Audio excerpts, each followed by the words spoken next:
All right. Thank you for joining me on this episode of The Gospel Truth. I'm your host, Marlon Wilson, and we have another fantastic show for you. I've been looking forward to this one.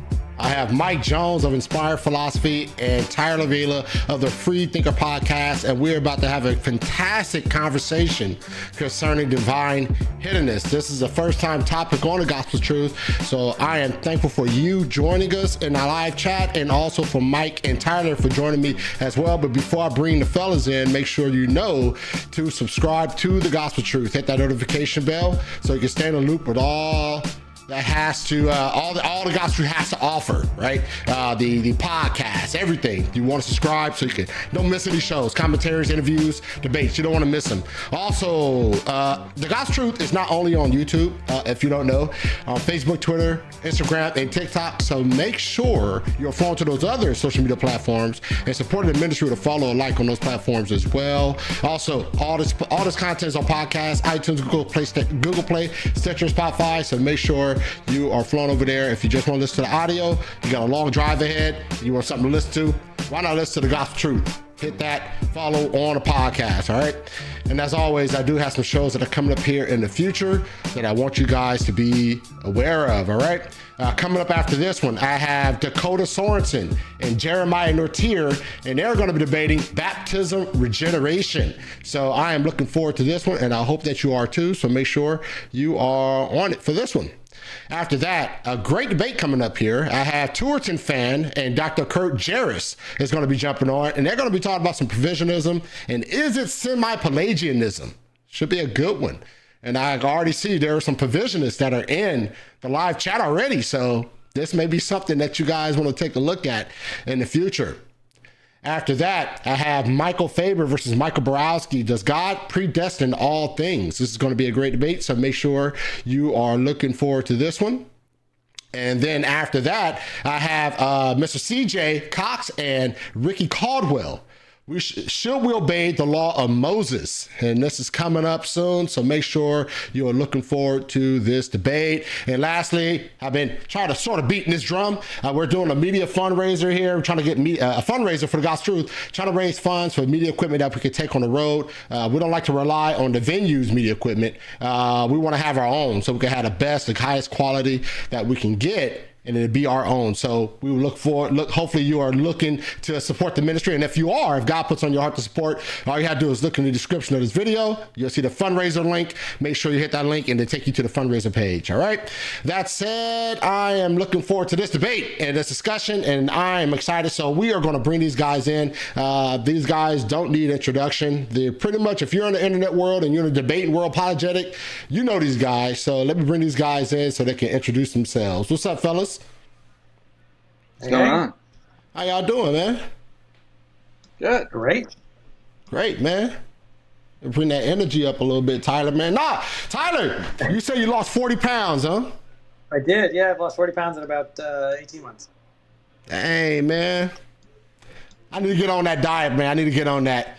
Mike, what's been up, man? How you doing, Mike? Doing good. I got a video coming up on my channel that I've been writing for a couple months. Title is The Absurdity of Christianity.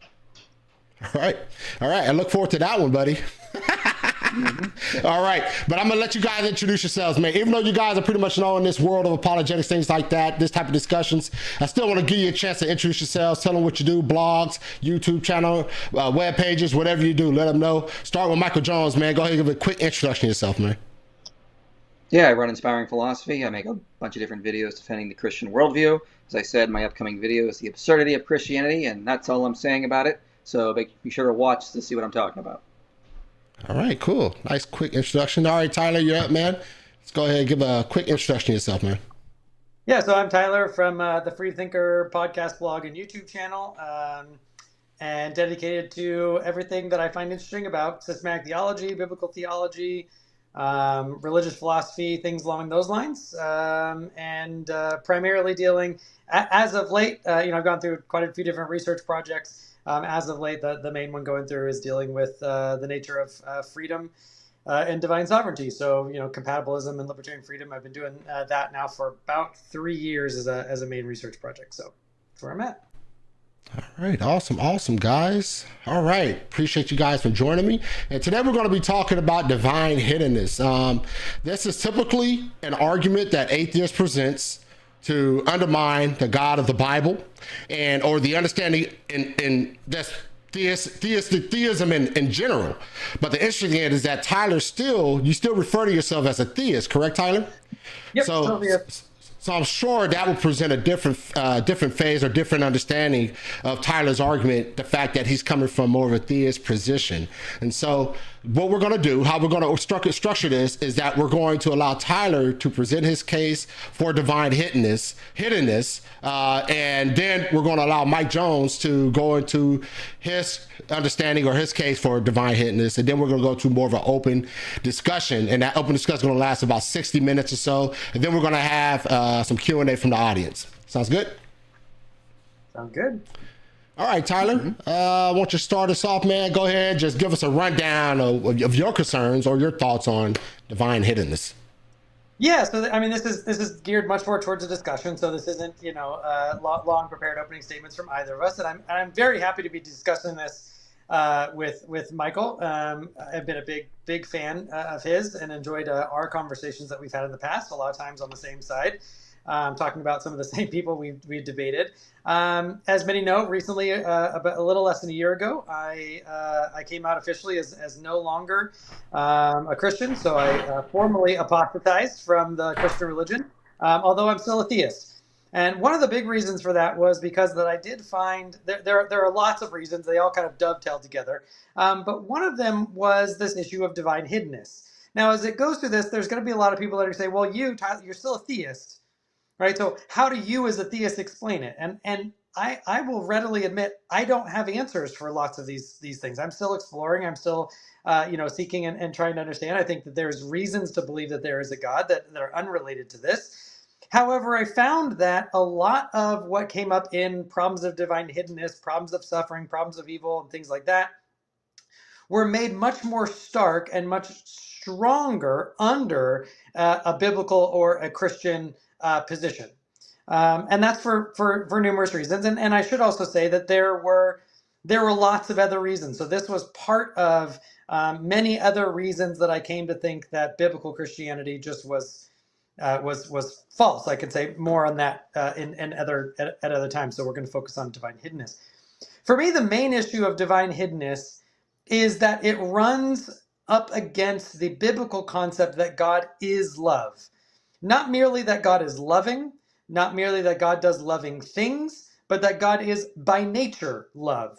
And that God, and as part of what that means is that God wants to have a redemptive, saving relationship with his creatures.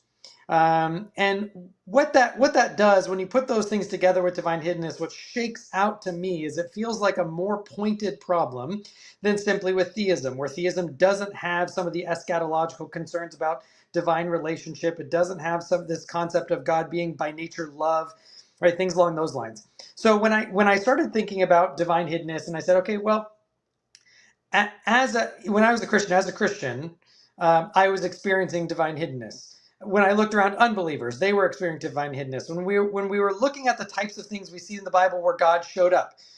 Now, I don't want to get the impression that I expect that if God exists, he would show up like a magic cosmic butler, or that he would show up like a vending machine, or that he'd have to answer every single prayer, or anything along those lines.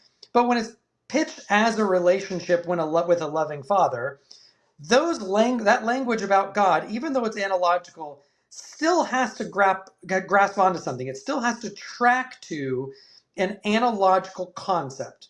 And I started looking at my relationship with my children as sons, and I started looking at things like Luke 11, where you have statements that, even though you're evil, you still know how to give good gifts to your children. So the analog between God as a loving father and me as a father should be direct. Still an analog, but it should still be direct.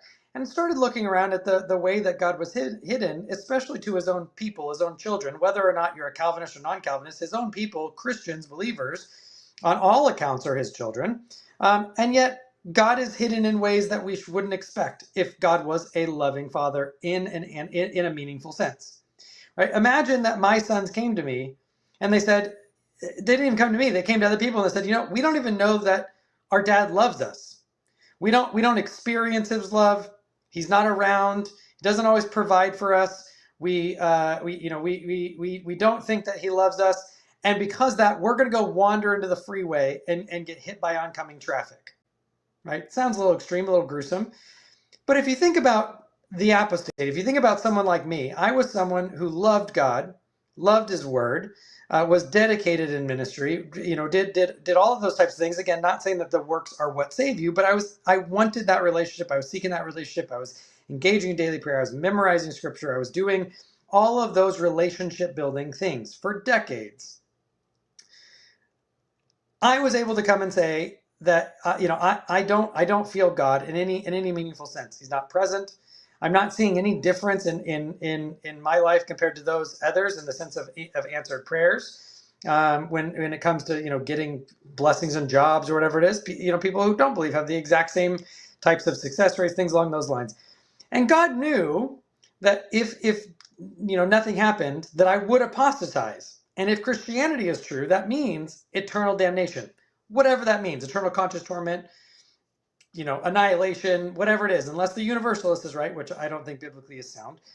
He knew that would be the outcome, and yet still did nothing. Right? If my sons made that type of statement, I would do everything in my power. Again, this isn't saying like, I'd give them a Mercedes because they asked for a Mercedes. But I would make myself known. I would make myself present. I would be available. All those types of things. A Damascus Road experience would be fantastic. Something along those lines. So there are lots and lots of ways. I mean, it's almost trivially easy to think of ways that God could make himself present and known to his children in ways that the normal theodicies and the normal explanations don't touch. So the other flip side of this was I found that things like the free will theodicy or the free will defense or soul building or those types of answers didn't actually explain the issue. They weren't what I call answers even in the right direction. They didn't scratch where the problem itched. And so I found not only were there issues of hiddenness where we wouldn't expect hiddenness, and hiddenness was in such a way that it would mean that the analog of God being a loving father, if that's God being a loving father, it's in a way that as a human father would be unloving and unfatherly. And so it makes that analog break down, right? So it makes it so that if love can be expressed in ways that are unloving, I don't know what it means to say that God is loving more. If it can be broken down in ways where the father is unfatherly, I don't know what the analogy means anymore that God is father. So it breaks down the language about God as a loving father. And then it does it in ways that are not overcomable or surmountable by the standard theodicies and resolutions that were provided. So that's just my general statement of what the overall thrust of this type of problem was. So. All right, cool. Thank you, Tyler, for giving us that understanding. All right, Mike, you're up to sort of present your understanding of divine hiddenness. All right, Mike, you have the floor. Okay, yeah, I'm not going to try not to go super long. I'll try to go about the same length as Tyler did, which I think was about 10 minutes or so. So in his interview on Myth Vision, Tyler mentioned that divine hiddenness is really like an internal critique of Christianity. And I think that's absolutely true. I think that's kind of how the argument is presented. Now, Tyler talked about his own personal experience. I can't make this about him because I don't have access to his mental states, and I don't like psychoanalyzing people, especially non-believers, so I'm going to avoid that. But there are plenty of issues I see with arguing from divine hiddenness that I want to go through. So he talked about God being a loving father, but he doesn't act like a typical human father. And I agree, but that's also because God is far more than that, has far more in view in terms of eternity, omniscience, seeing multiple planes of existence, which I hope we can talk about. But we also need to remember that I think he brought up free will, for example. I think that's part of it, but it's not the full story. I think what is more important when it comes to divine hiddenness is the nature of sanctification, which scholars and philosophers like Paul Moser talk about. So let's talk about when God first came to his people. We don't have to go all the way back. Let's start with the Exodus. Jesus comes As a pillar of fire, he does all sorts of miracles. And what happens? Well, the people groan. They rebel. They use him until they get what they need, freedom, food, land, and then they immediately start worshiping other gods. It didn't really generate the type of sanctification, the type of love God would truly want. So God comes again at another time for part of his will, not necessarily to remove divine hiddenness, but because of his will. He comes as the man Jesus Christ. And what do? Well, we see in the Gospel of John, some people try to forcibly make him a king, and others accuse him of casting out demons with Beelzebub, and they kill him, basically. Even his own disciples in Acts 1 didn't really understand fully what was going on. They said, are you going to restore the kingdom of Israel? Again, it was always about them. So when God shows up, who can create things out of nothing from his bare hands, we don't love him in the way that we are supposed to, in the agape sense. Because of our sinful nature, we tend to use him. We don't really come to him as we are supposed to. So those are the issues with God having just presenting basic theism. So to quote two scholars, Daniel Howard Snyder and Paul Moser, they say that God's desire for why people believe in his existence may well be much more important to him than that they believe in him in the first place. It may well be that God wants people to believe in his existence for certain reasons and not for others. That he prefers that they do not believe at all if the only option is to believe for the wrong reasons. So that's important there. And so Paul Moser talks about God wants cognitively robust theism. That's exactly what he wants. Now he's responding to before I get to that, I want to also point out that Schellenberg's argument assumes this idea that there are non-resistant non-believers. I have an issue, which I hope we can discuss about that later, because I don't think there really is good evidence there really are non-resistant non-believers, because that's just not how humans think about things. We are not purely rational creatures. We always have emotional reasons as well as rational reasons for our beliefs that we hold to.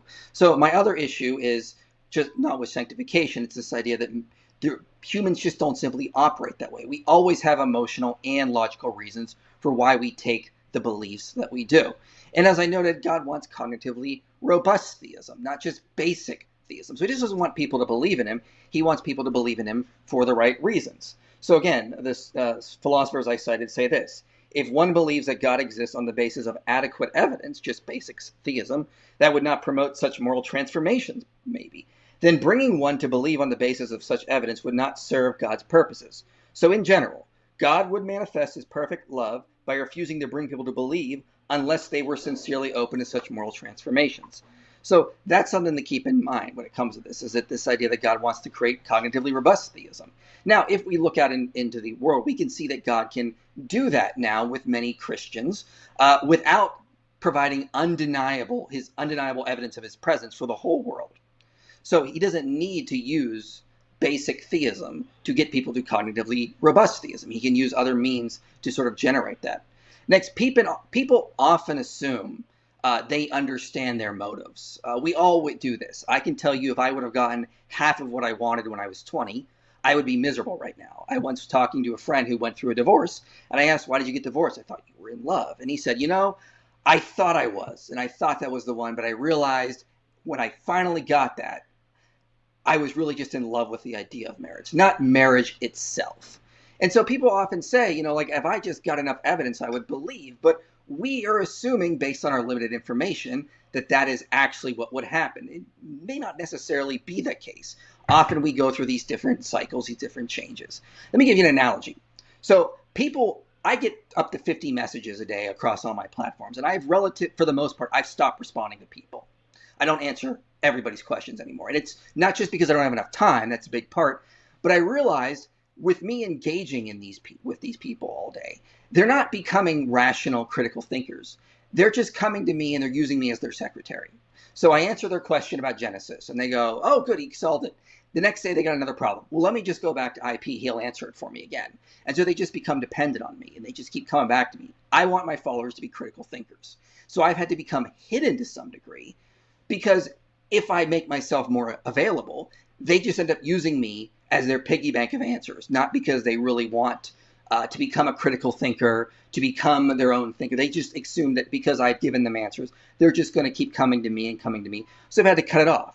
God could have a lot of the same motives if he understands that if he was more in people's lives because of our sinful nature, that we would use him and we wouldn't really come to him for the loving reasons that he truly desires. So that's something to keep in mind. And so God, of course, what he gives us is the gospel, where we see Jesus on the cross, and we have nothing but his love before us is the reason we come to Christ. Jesus says in the parable of the rich man in hell, if they will not listen to Moses and the prophets, they will not listen even if someone were to rise from the dead.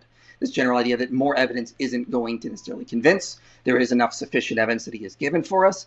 And that is what will actually generate cognitively robust theism, seeing God's actual love before us. Now, let's just say for the sake of the argument, there are non-resistant non-believers. But given God's actual knowledge, he may have good reasons for denying giving them enough evidence. So Jacobus Erasmus and Timothy Stratton present this in their paper and give arguments as to why God could actually delay giving evidence to non-resistant non-believers. They use the analogy of a guy in France. If God were to convert him now, he'd become a Christian, but that's it. But if God waits 10 years, he'll start a missionary in Africa. So given God's omniscience and his vast understanding of all the knowledge out there, he may very well have good reasons for delaying evidence if non-resistant non-believers exist. To quote, "For all we know, the actual world is the best feasible freedom-permitting world, even with its moral, natural, and gratuitous evils, as well as its divine hiddenness. For example, it is possible that the actual world is the one feasible freedom-permitting circumstance where evil is ultimately defeated and all who are not trans-world damned are saved. If this specific feasible maximal harvest world exists, then a perfectly wise and loving God would either create it, no matter how much finite suffering, evil, or divine hiddenness existed, or refrain from creation altogether. It is possible, therefore, to be the best feasible world. However, it is also possible that there are an infinite range of feasible world tied for the status of being the best. An omniscient God is in a position to know." Now, let's talk about the idea, what if a non-resistant non-believer dies without getting the evidence they need? Well, God could have good reasons. Maybe they become like Steve Anderson or the Westboro Baptist Church, or become like Kenneth Copeland. And people always bring up Hebrews 9:27, and just as it was appointed for man to die once, and after that comes judgment, but we also remember verse 28. So Christ, having been offered once to bear the sins of many, will appear a second time, not to deal with sin, but to save those who are eagerly awaiting for him. So he's coming to save those eagerly awaiting for him. I think that would include non-resistant non-believers if they exist, because they're eagerly waiting for the evidence to be saved. And we have to remember who's the judge. This is Jesus. Well, what did he say in John 9:41? He said to the Pharisees, if you were blind, you would have no guilt. But now you say we see, therefore your guilt remains. John 15:22. If I had not come and spoken to them, they would not have been guilty of sin, but now they have no excuse for their sin. So if non-resistant non-believers exist, then they have an excuse, and therefore Jesus says they would not necessarily be guilty. John Walton notes in the Old Testament, the pagan nations are never condemned for idol worship. Now he says idols won't do you any good, they're a waste of time, but he doesn't condemn them like he condemns Israel. That gives us the indication that Israel was judged more strictly because they had more information. Ultimately, I think divine hiddenness fails to really map on the reality. That we need good evidence that non-resistant non-believers exist, and I think that we can't get to that from what we actually have. And I think that there is plenty in the Christian worldview to understand God as being just, and if he is just, he's going to judge people equally and fairly when that time comes. All right, thank you so much, both of you guys, for just running down your thoughts and your positions on divine hiddenness. And so now we're going to transition to more of an open discussion where you guys will be able to tackle some of the issues and have a nice, fruitful discussion. All right, so that's it. You guys have the floor for about 60 minutes. And audience, as they traverse through this conversation, make sure you're getting your questions in, because there will be about a 30-minute Q&A after that. So you guys have the floor. Thanks, Mike. I don't know if you want to start first. If you had anything specific about mine, or if you want me to ask. I could respond to your issue about the guy being the loving father, because I forgot to address that when I was going through, but I also didn't want to go too long. But I just talked, so why don't you talk? Yeah. So I think that. One of the things that I've noticed, and this comes up with a lot of the theodicies, is that they come across, to me at least, and I hope this doesn't sound condescending or anything. It reminds me of this type of answer. I call it a thief on the cross counterexample. right? And they're the kind that when people are talking about, well, what's necessary for salvation, everyone goes, oh, but what about the thief on the cross? And they find like the one exception to the paradigm. I find that a lot of theodicies do that, right? So let me address one of the examples you gave, and then maybe that'll start the discussion, Okay. right? So you start kind of with the Hey idea Tyler, of, hey Tyler, before you go into that, hey Mike, your camera froze up. Not sure what the heck was going on with it, but it looked like it froze up on you. I don't know. I can hear you. Everything sounds fine. I can hear you. Can you hear me? We can hear you. Yeah. Yep. Okay. Yeah. I don't know what's wrong with my camera though, so I can look at it, but I don't know. Okay. All right. Carry on. So you gave the example of the sanctification, right? And this idea was, well, God doesn't want to, he wants the cognitively robust belief, this cognitively robust relationship. And that we have these examples of, God coming in the pillar of fire, pillar of smoke, Jesus coming, giving bread, doing all his miracles. People still wanted it for the wrong reason and still crucified Jesus and all that kind of stuff. And so it's not a guarantee that if God manifests himself, that there'll be this one-to-one correlation to a meaningful relationship. And that's fine. I guess where I come, that strikes me kind of as like saying, well, some homeless people, if you offer support, are just going to abuse it and they're going to use it for drugs and alcohol anyways. So therefore, we shouldn't support most of them, right? That to me seems like a strange type of response, especially, and this is my last sentence. I know you'll have 100 things to say about this, and especially if I was omniscient, omnipotent, and the creator of the society, such that I could have created the society from the very get-go, that there was no such thing as homelessness to begin with. Right? So it seems to me that part of what your answer also does is it's starting 100 miles downstream after the fall, after sin, after all that kind of stuff, when we could go back and say, okay, but God could have created a world without an initial covenant of works, without a tree of knowledge of good and evil. He could have stopped Satan from coming down and tempting them. He knew that was going to happen. Right? He could have done all these things that would have prevented the need for that type of work of redemption in the first place, and none of that would have violated freedom. I see no reason to think why you wouldn't have cognitively robust belief, because ostensibly, if the fall hadn't happened, Adam would have had cognitively robust belief. So I just that's some of the reasons why I find these types of answers unsatisfactory. So yeah, interesting points. Can you still hear me, by the way? Yeah. Oh yeah. Yeah. We can hear you. Yeah. Okay. Yeah. I don't know what's going on with my camera. I tried to reset it. I don't know. So when you talk about like why does God even create the system for homelessness to begin with, I think at that point we're just sort of shifting the argument away from divine hiddenness and more to the problem of evil and suffering. Like, why even create a world where there is a need for hiddenness if it's going to help with sanctification? Well, that's a whole different argument. It has to do with the idea of evil and suffering. Now, if that's the case, we're not even really talking about divine hiddenness and how it would be incompatible with Christianity. I think given the Christian worldview as an internal critique here, there really is no issue. And it really just comes across as just sort of the opposite of arguing from religious experience, which I also find is equally unconvincing. The Christian runs up and says, Jesus is revealed himself to me, believe in him. The non-Christian runs up and goes, Jesus hasn't revealed himself to me, don't believe in him. It's not really an objective argument beyond just personal justification. And I think given the world that we have and the Christian worldview, that hiddenness is necessary to some degree and in certain ways. Now, if you want to shift and just say that, yeah, the hiddenness isn't an argument more, shift more to talking about evil and suffering, sure, that's fine. But I was under the impression we were going to talk about hiddenness itself. Yeah, well, I mean, I should say, I think hiddenness and suffering are actually two sides of the same coin. But I don't think that I've moved into suffering. Right. So the issue. So at least I don't think I've done it illegitimately. right? One of the things that I find in theodicies and answers to divine hiddenness is that it's the bump in the rug, right? In order, once one pushes down, it pops up over in suffering. And so you say, okay, well now we're getting over this problem of suffering. I'm saying, okay, fine, but that seems to be the correlate, right? So if I push down this objection to hiddenness, well,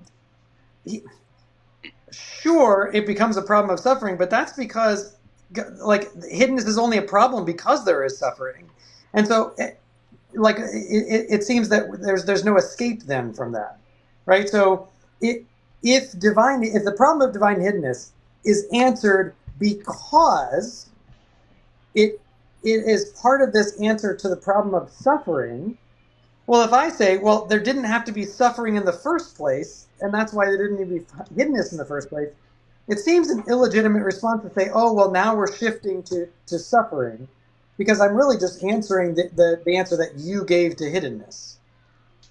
Well, yeah, but what I'm saying is I mean, this is fine, but if you're saying, like, why does hiddenness need to exist? And I go, well, there's an issue of suffering. Then you go, why is suffering? I mean, sure, we can have that conversation here. And I think there's many more reasons as to why. So, for example, if that's what you're arguing, I want to ask a simple question. Have you read Lord of the Rings? Yeah. Have you read The Adventures of Tom Bombadil? No. So I think that's an important point there. I think that people kind of miss. We talk about people voting with their feet. Talk about people, how their actions speak louder than words. And for some reason, humans really, really do like stories where there is triumph, where there is good versus evil and there is triumph. This is why we don't watch reruns of the Teletubbies and we read stories like Lord of the Rings, or we go see popular movies like Sound of Freedom, for example, because we want to see that. We like this idea of that there being a world where there is evil and suffering, but good ultimately triumphs over it. That is the Christian story.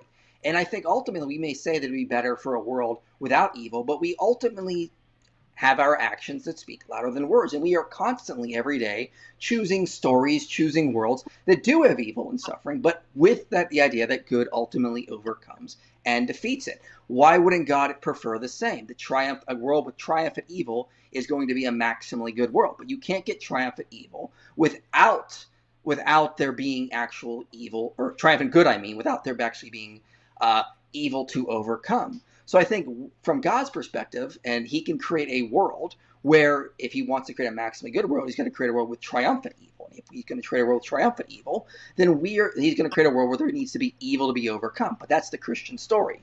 It's this long story where there is evil, there is suffering, but it's ultimately overcome.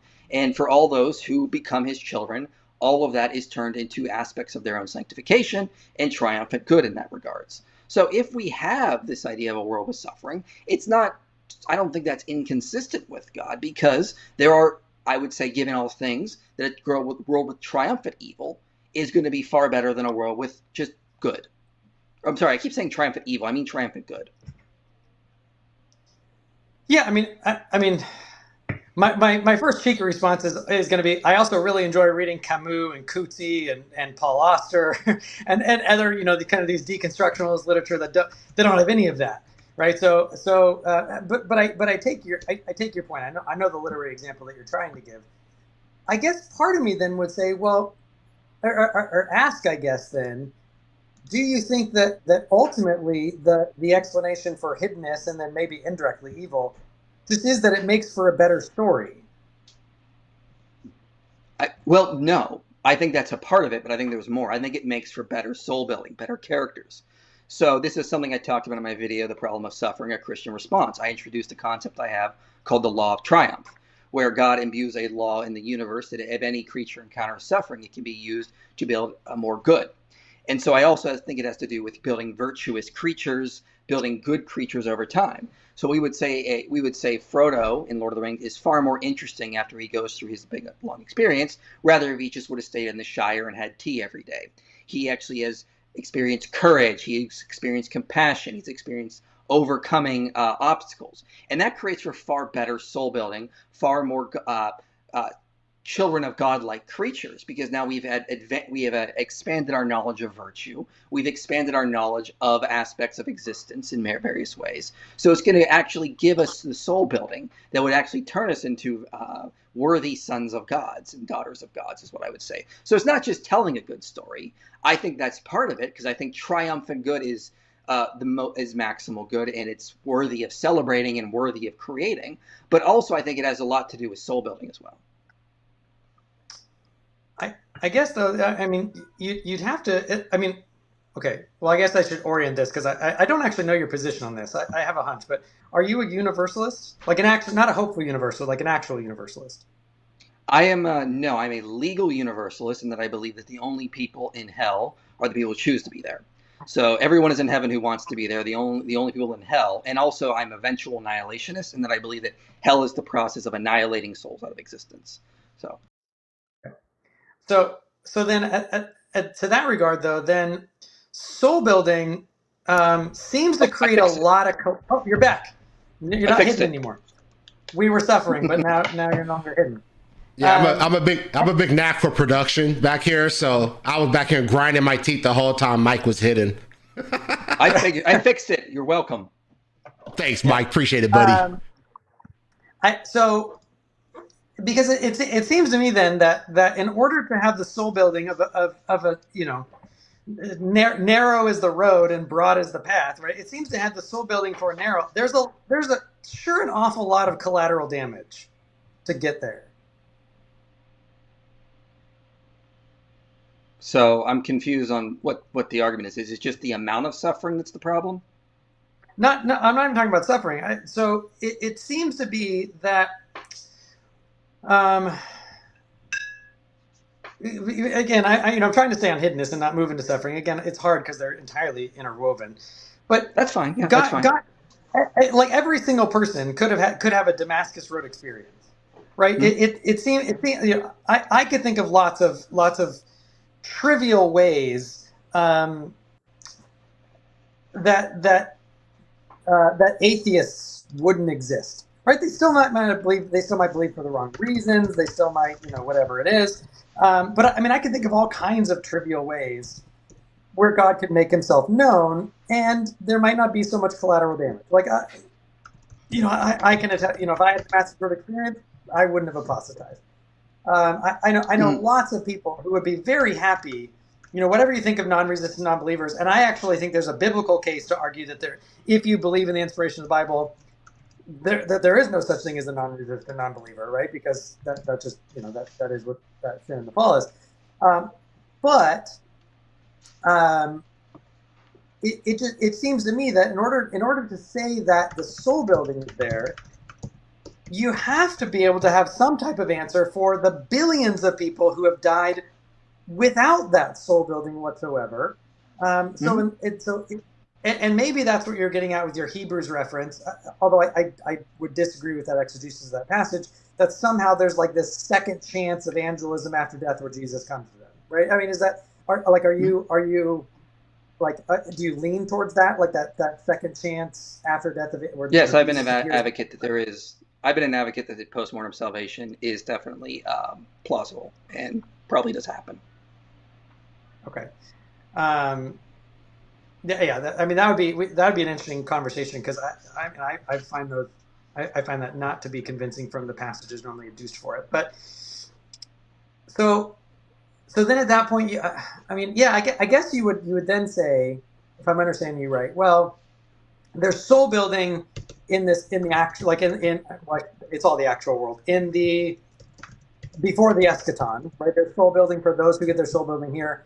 After death, there's this second chance appearance of Jesus, so really divine hiddenness is only an issue like this side of the veil, but it doesn't actually prevent salvation on the other side, because everyone knows that Jesus, is God, exists, and therefore, and they're based on their belief after that. I mean, am I representing that right? The way you think is, again, I'm not saying that you affirm this jot and tittle as part of it is plausible.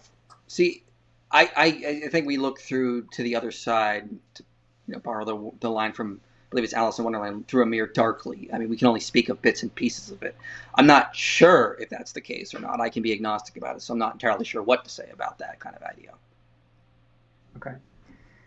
It seems to be a way, kind of a rescue, if there's this kind of second chance from divine hiddenness, late, after death type of thing. That might be a solution for it.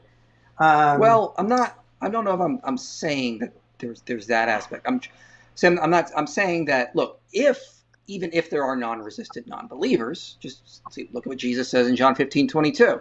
If they had not known, then they would not be guilty. But now that I have come, they have no excuse. Well, if there are people that have excuses, you guys got nothing to worry about. I mean, like, you guys actually have an excuse. So, I mean, Jesus sort of sets this thing her down. Romans 5:13, sin is not counted where there is no law, even though sin abound. So this idea that God is not going to judge people based on the fact that they may not have known about the law or they may not have actually had the proper evidence. So if there are non-resistant non-believers, then they have an excuse. As C.S. Lewis said, honest rejection of Christ, however wrong, shall be forgiven and healed. I guess that would cause more problems, I would think, right? So do you ever watch Doctor Who? Have you ever seen Doctor Who? No. You should. So it's a fantastic show. I love Doctor Who. There's this episode where I'm refusing to watch it just so when people hear I don't watch it, I enjoy the reaction more than I could probably ever enjoy a show. Oh, I'm not going to be judgmental. I'm just going to say you should. It's great. But so there's this episode basically. There's this universal secret, and everybody that finds out about the secret kills themselves. Right? I won't do a spoiler of what the secret is. You might not watch it, but other people might. So there's this idea that the revealing of the secret is actually what ends up like killing everybody. It's better to not know, right? It seems to me that built into that idea, that kind of that reading of Romans 2, where people are only condemned if they're actually aware of the law, if they're aware of it, and there's no condemnation where there's a law. It seems at that point that you would have every impetus to not engage in evangelism, Then I would actually present like an opposite problem. I would say, man, God really kind of screwed the pooch then by showing up at all. Like he should have stayed as hidden as possible. Kind of a doomsday, like divine hiddenness is divine mercy. Like he should have stayed as hidden as possible because then people wouldn't be condemned for rejecting Jesus. Right? It seems that actually God showing up has condemned more people than his not showing up there. So two things I want to say about that. I anticipated this. Two things to say about this. For one, I'm an outspoken post-millennialist, in that I believe that the church age is supposed to bring about a new Eden. So we should go out and evangelize because Christianity will make the world a better place. And there's a lot of data to support this. Robert Woodbury's work on Christian missionary activity, where he actually ran a model of regression, showed that where Christian missionary activity happens, we see more democracy, colonial form, more education, better living standards. Tom Holland's book Dominion shows how Christianity led to the abolitionist movement, led to the idea of abusing children being wrong, created such a wonderful world. And so we should be spreading this if it's actually really good for us. Second, I would be given an Aristotelian response that Christianity is eudaimonia. It is the best way to live. It is the relationship with God will be better for everyone. So why wouldn't we evangelize if we think this is going to improve everyone's life overall? It's better to actually give people more information if it's going to create a better world. It's going to create better lives for them. And ultimately, Christ ultimately also commanded it. If an omniscient deity tells us to do this, I think we have good reasons for trusting him because he can look into the future and see what is actually going to be better for people. So I think there are multiple reasons we should still evangelize. Yeah, I think there I would push back on both points. I would say one of those is kind of a chicken and egg scenario. I mean, I grant that Christianity has brought great things into the world, right? But the question is it the Christianity that's coming that's improving the cultures, or is it Western civilization that's coming that has created a bunch of, there's that question of what actually is going. Now, Christianity has had positive influence on things like slavery, right? So there's that. But when it comes into quality of living, right, a lot of improvements come around by having institutional educational systems, by having better science and medical systems, by understanding about how washing hands helps. Right, one of the best things that missionaries did when they traveled the world is they brought hand washing places. So there's a lot of the benefit and the improvement of quality of life isn't, the correlation doesn't necessarily mean causation. So that'd be my first on that first point. If you want to come back to that in a minute. The second one. Now I'm drawing. Now I drew a blank. Well, your second one was Aristotelian, the idea of we need to reach eudaimonia, the best way for us to live. yes. I would say is the Christian life. Yeah. So then I would say we could almost run like a reverse Bayesian type of, maybe not Bayes, but you could run also like a reverse, I guess, reverse Pascalian, right? You could say, well, sure, maybe it's the case that it's better for, remember, narrow road Christians. Yes, it's the world majority religion, but of world population throughout history, narrow road. Especially when you're talking about intrinsically, religious, if you're, the church within the church, Israel within Israel, all that kind of stuff. I'm sure you'd agree, not everyone that says that they are Christian was ever saved, depending on your theological view. Some people are going to say that of me, right? So, sure, you have better quality of life of those people who are in pure and genuine relationship with Jesus. But again, the flip side is now you have billions of people that are now condemned because of it, right? So, whereas you would have all of those people, the billions plus those who are living life with Jesus, all of those people would have had that quality of life in the afterlife, right? Because they wouldn't have been condemned for rejecting Jesus, right? So it seems to me that yes, you have this finite good of a quality of life on this side of the veil. But you have, again, run a Pascalian, you have an infinite amount for these billions and billions of people on the other side, right? So how is that a better trade-off? So I want to respond to four things you said: the Western civilization versus Christianity, the narrow road issue, billions now condemned. So I guess three things there. So is it Western civilization or Christianity? I cannot be more direct. It is Christianity.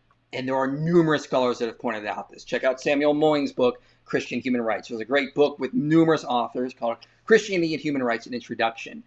You can look at, again, Robert Woodbury actually ran a regression model where he actually demonstrated that Christian missionary activity is leading to all of these good things, which comes directly from the Great Commission. Tom Holland's book, Dominion, has gone into numerous ways. Stephen Martin's wrote a little paper like Do Not Sexually Abuse Children, showed how Christians had to come up with new language to condemn the Roman practices of using children for sex and all these things.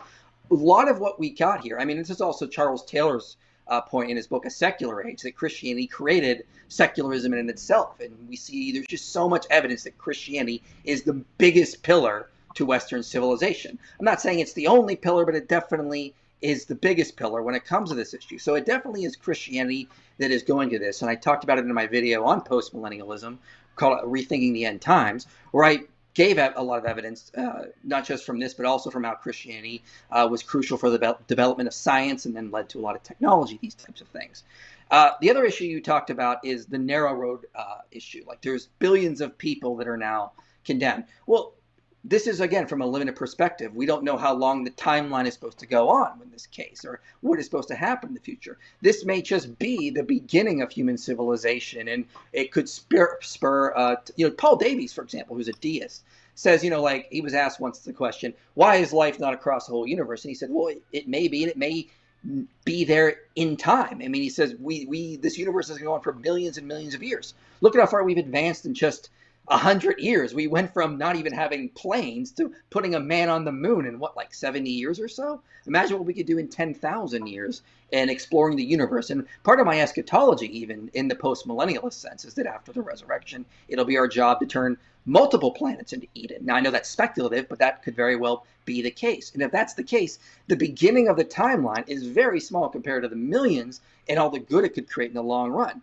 Now, you talked about that God should remain even more hidden because, people would get on the other side and they'd be saved.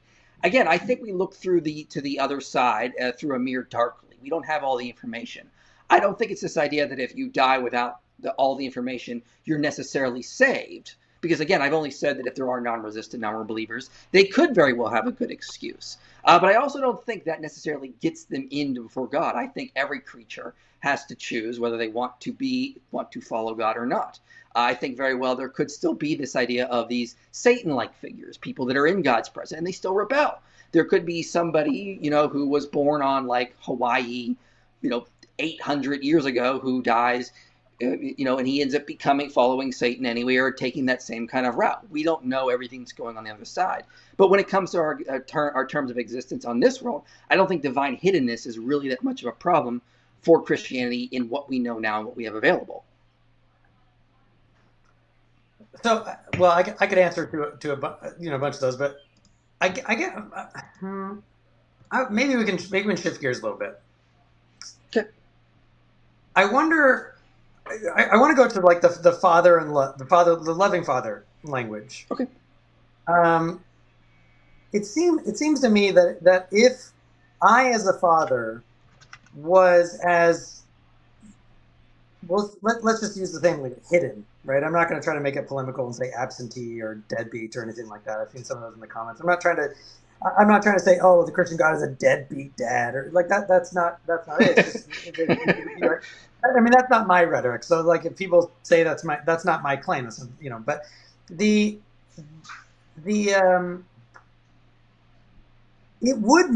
seems like it would make us a deadbeat dad if we did that type of thing. Right. So, if my kids, if you found out that, my kids were like, oh, like 5 seconds. Sorry. Apparently if I take my earbuds out, the mic goes off and my ear got itchy. So sorry. Can you go back like 5 or 10 seconds? Oh, yeah. Yeah. I was just going to say, so it seems to me that, or I guess I would ask you, what would you think about, if you found out that my kids, we're like, oh, we don't know our dad. He doesn't show up. We never talk to him. He never answers us. We don't know what he looks like. We've never met him. All that kind of stuff. And you came and talked to me, and you're like, what's up? And I'm like, it's for their good, right? I'm helping them to grow up to be self-sufficient. And if I showed up, lots of kids when their dads show up, they abuse them and want a Mercedes illegitimately. Like, would you be satisfied with those types of answers? And I'm not trying to say like, the God is like a big human or anything like that, but if loving father is an analog to a concept, then surely loving father is the analog concept.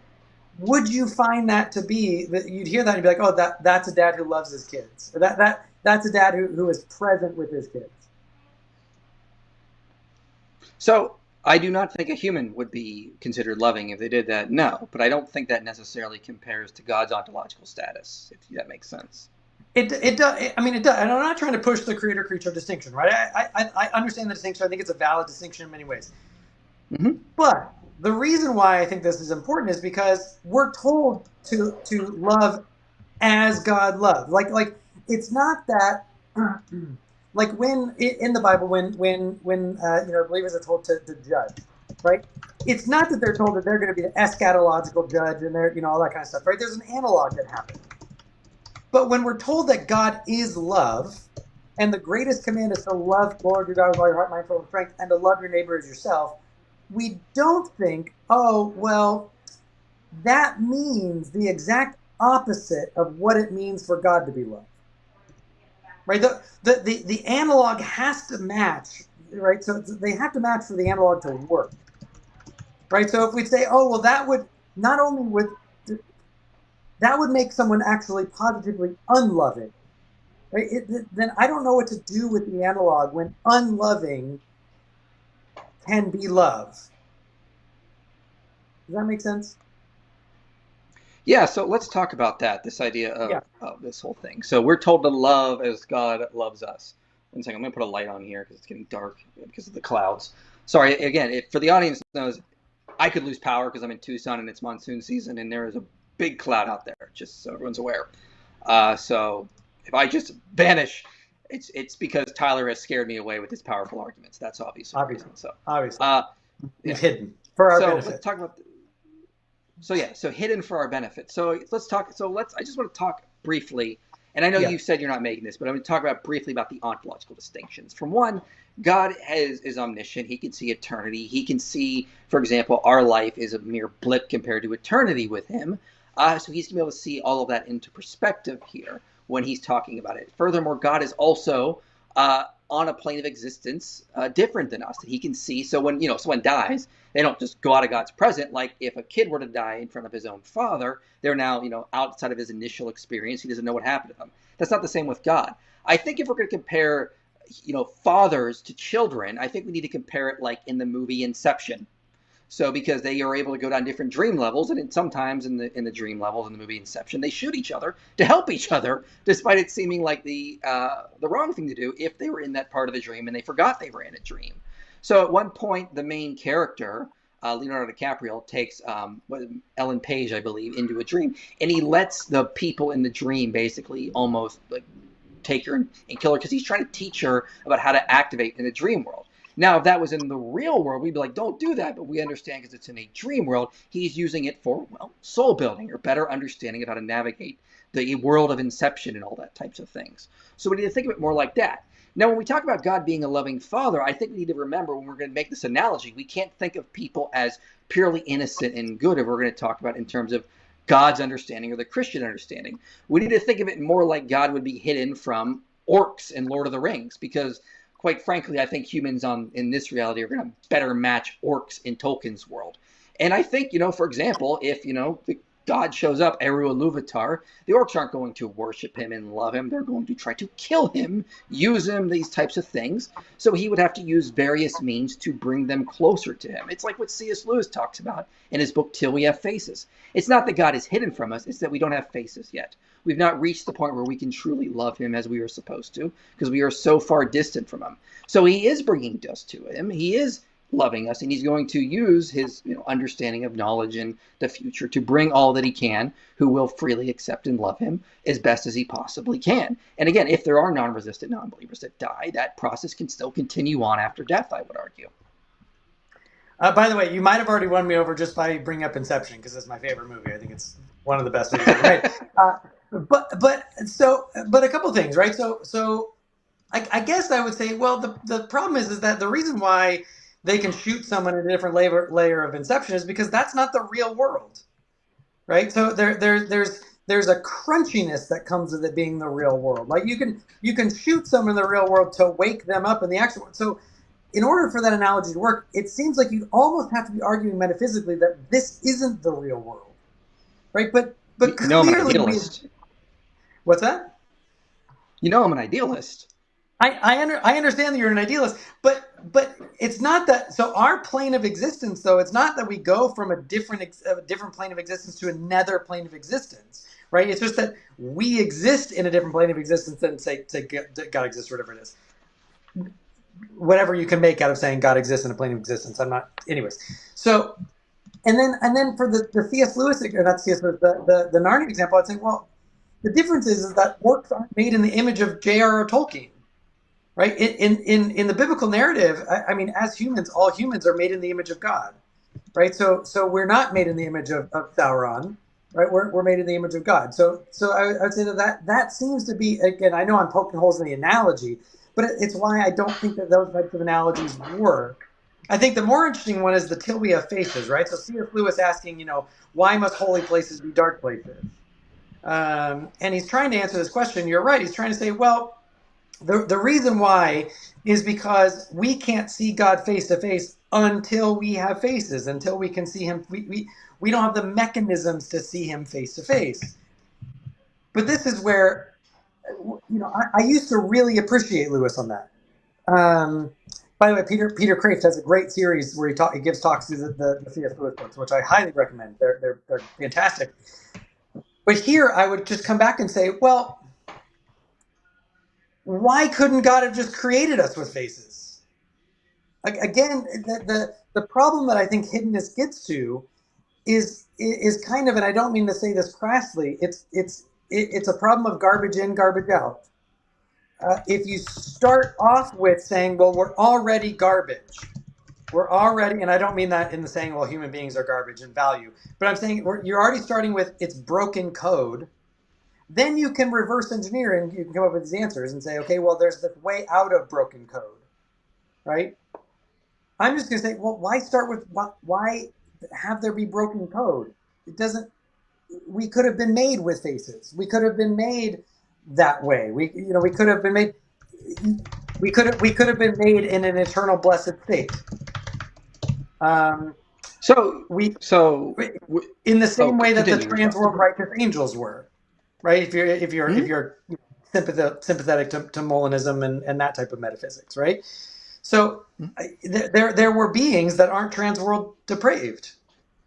And again, I don't think transworld depravity is a right category. I'm trying to apply this to multiple theologies, right? So there are those who are going to say, well, transworld depravity, it couldn't be, and I'm just saying, well, there in theory a nearly infinite amount of beings who weren't transworld depraved. Make a world with an infinite amount of those ones, and then you don't have the fall, right? There seems to be lots of logically possible and feasible worlds where we wouldn't have started with the broken code to begin with. Mm-hmm.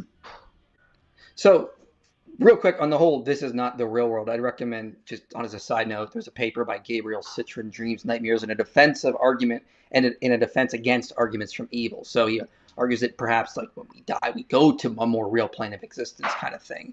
And that would also, at the eschaton, that's the new heaven and new earth. It's this world being transformed and brought into some sort of new, deeper reality as well. But so you brought up the idea, why not create us with faces? Why not create us in that world? Well, I mean, from the Christian perspective, if this is an internal critique, that doesn't necessarily guarantee everyone will be saved, because we know of Satan and the demons. We know that there was still rebellion with that kind of aspect. And so it doesn't necessarily work. And God can create cognitively robust theism on this plane of existence through these processes of creating more triumphant good, expanding virtue. And it's also the process itself that I believe is very important for creating the virtues. So again, let's go back to Frodo in Lord of the Rings, for example. So Frodo, could God just have created Frodo with this already, the type of character he had when he got back to the Shire? I guess so, but again, would it have really have been that authentic, good, triumphant virtue without the story behind it? And I think going through the process itself creates, I guess you could say, more of a grassroots type of virtue instead of like an astroturf. It's going through the story, going through the motions. This is also why God, the story of Scripture. There is a story process going through it. Jesus himself becomes man, goes through the process, has his own life, his own story. It's because there's something about going through the process itself that is able to create very unique types of virtue, very unique types of soul buildings, very unique stories ultimately. And I would say that's all sort of collected together as a good reason for why God would allow this type of process to unfold. It's not just this idea that, yeah, he could create us like that, but A, it could still cause rebellion. So why not allow for really cool processes, really cool stories, and really cool virtue and soul building ultimately? If it's not going to guarantee that if we're created directly in God's presence, like perhaps Satan and many of the demons, then why not allow for these really cool processes and stories and still have the triumphant good? Yeah, I guess I would go back and say, well, God didn't have to create Satan. That's the whole point, right? He's omniscient. He knew the nearly infinite amount of beings who would have never fallen. He could have created those to begin with rather than the ones that he did create. And I guess I would go back and say, well, okay, I think there's objections based on what you said about Jesus that I can put. Again, I think a lot of these objections are, kind of have that bump in the carpet thing. I push it down here. I think if I push on that one, we're gonna pop up in problems with hypostatic union. So I'll leave that for now because it's not really the topic. But I would just say, well, if it's a trade-off between robust virtue for a select handful of people like Frodo in the Shire, at the expense of rape, genocide, murder, torture, all that, eternal damnation, annihilation, all that kind of stuff for billions of people, then the trade-off might be better that Frodo was just created with that type of virtue to begin with. But also, it seems to me that type of virtue can be, it doesn't just have to be de facto, it can be de jure by nature, right? Jesus ostensibly apparently has that, right? He was created in every way like us, but without sin, right? So there was something in that you're not a Catholic, so you don't think immaculate conception. I don't say if I'm Catholic or not. I keep that. Okay. I haven't seen you affirm the Immaculate Conception of Mary as a means to explain why sin did not enter into the heritage of Jesus. So barring that, whatever it is, whatever process was there that did that for the humanity of Jesus, that still allowed him to have virtue. God could have done that for every single person, right? He could have prevented, right? So I think a lot about the metaphysics of creation, right? Because it comes up a lot in free will and all that kind of stuff. God could have made it so that the fall didn't have this metaphysical impact on nature, on humanity, on the will, on the constitution. Right? It could have been a localized event with just a moral implication. Why did it have to why did it have to fundamentally alter the nature of humanity such that all are fallen in Adam? Right? God set it up that way. It didn't have to be that way. I think it's a very weird position to say that God was somehow forced to create it such that if someone had a sin, it therefore impacted the metaphysical makeup of all of reality such that there's corruption wherever the curse is found, so to speak. That's an intentional choice. That didn't have to be that way. Right? So it seems to me that there are lots of ways that it could have been otherwise that wouldn't need this type of overcoming explanation. Right? You might be able to give good answers once there was a problem, garbage in, garbage out. But why start with the broken code to begin with? Could have made it completely different, and you still would have had the same positive outcomes. You still would have had soul building. You still could have had robust cognitive belief. You still could have had all of those things without rape, genocide, torture, human trafficking, child sex trafficking, malaria, leukemia. You could have done it without all those things. So a lot there. Let me try to go through a lot of this. So let's just sort of work backwards here. So when you say why start out to be broken to begin with, again, this is not really divine hiddenness. It's more like moving into why even suffering exists to begin with. And I would again go back to the whole idea that when we're going to vote with our feet on this, our actions are going to speak louder than words. We're going to seek out the really interesting world building stories where there is a lot of evil, a lot of suffering, because the more there is, the more triumphant it is at some point. And so that we do recognize that triumphant good does come out of the defeat of evil. The best kind of triumphant good comes out of the defeat of evil. But you can't have that unless there is evil to begin with. And so in my video on suffering, I note that God has imbued in the universe this idea of a law of triumph, where that if a creature encounters suffering, if he chooses, he may allow that suffering to start to sanctify him, to build him into a better person, so that all the evil slowly just becomes used for his soul building in some regard. Now, let's talk about the whole idea that you brought up Frodo, why do you have to create that world with all the rape and the torture if it's only going to help us select people? Well, I don't think that's the case at all. I think it can be for anyone. I mean, God is greater than Gerald Tolkien. And sure, he creates a world where there is suffering to benefit a select few, but I don't think God necessarily has to create that kind of world where there is just some suffering for just a select few. I think it's anybody who wants to participate in the process of sanctification and soul building more than willing can enter into that kind of process. Now, you asked, why did God create Satan when you first brought up? Well, again, it may just be that was just a necessary result, that there would be some sort of cosmic leader of the dark forces regardless of what happened. To quote Doctor Strange in Infinity Wars, given that he was able to look in all these possible futures, Tony, there was no other way. At some point, this may be the best of all possible worlds, where there still is triumphant good and evil is ultimately defeated, as Erasmus and Stratton say in their paper on this idea. It could very well be the case. From our limited perspective, we cannot necessarily use this aspect to say that somehow that God would be evidence that God doesn't exist due to that limited aspect of it all. God could very well have everything in view and know that this would be the best of possible worlds where there is enough soul building, or at least one of the best possible worlds if there's multiple equal ones, where there is enough soul building, there is triumphant good. And so I don't think that necessarily is a huge problem, because ultimately you could make the case for triumphant good at the end of the day. Yeah, I mean, I guess, and I think we're getting close to time, but I guess I would respond in a couple of ways, right? Because this is, and I'll bring it back to divine hiddenness, because I know we've gotten into suffering again. I'm not sure it's entirely avoidable when you're talking about hiddenness to get into suffering, but like it seems to me that divine hiddenness exacerbates the problem. That's why it comes up, right? Because I could think of, well, imagine a worldwide Damascus Road experience. Just call it every 500 years. Across every culture, every civilization, every nation, universally reported that there's this Damascus Road experience. It's all independent, right? Because the way that I look at it is, well, I mean, especially Christian apologists, they're gonna say this is the type of evidence that we find convincing for the resurrection. The resurrection was the exemplar of the opposite of divine hiddenness, right?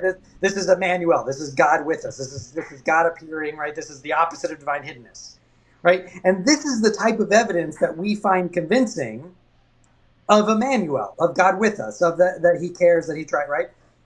And I would say, well, okay, if that's what is good evidence, then surely having more of that evidence would be better, right? You have, if you have this universal, right? If you have testimony from a handful of eyewitnesses of the resurrection of Jesus, which is debatable, but let's just grant it, and that is convincing of the resurrection, or you think should be reasonably convincing of the resurrection, how much more convincing would it have been to have a universal, experience, even at the time of Jesus, written about across every single culture, every single language, it all happened in the same year, all that kind of stuff. If you had that evidence, I guarantee as an apologist, you'd be jumping up and down with joy if you suddenly discovered this cache of papyri or stones across all nations, all times, they're all dated. You all would love it. It'd be fantastic. You wouldn't be like, oh, well, like that's taking away freedom.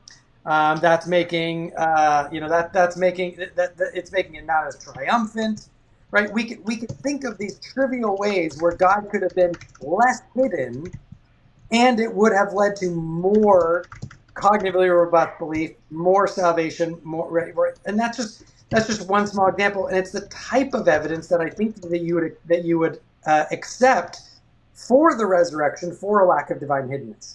Right, so it seems that there's this tension between trying to explain away divine hiddenness, but also wanting that evidence and really, really wanting it to be reasonable to believe that God wasn't hidden in this one instance as a virtue.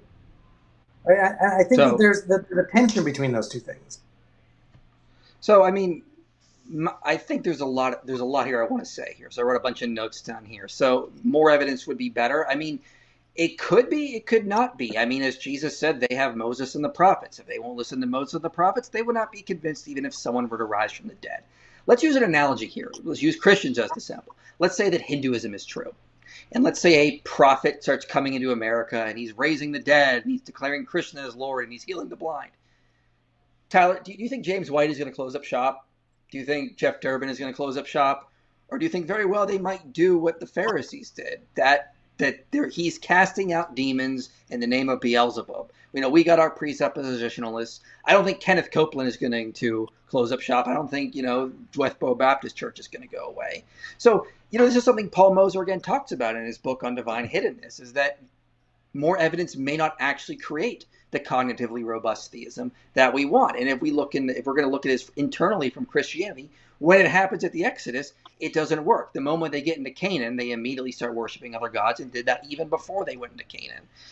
So there is this idea that if God is aware of everyone's motives even better than we are, then he can very well know that, no, that necessarily will not work. I mean, if they're not going to, as he said, if they're not going to listen to Moses and the prophets, more evidence isn't necessarily going to work. And again, we often think that, if we just got a little bit more of something like that or that, we would get what we want. It goes back to my analogy I gave with dealing with my own viewers.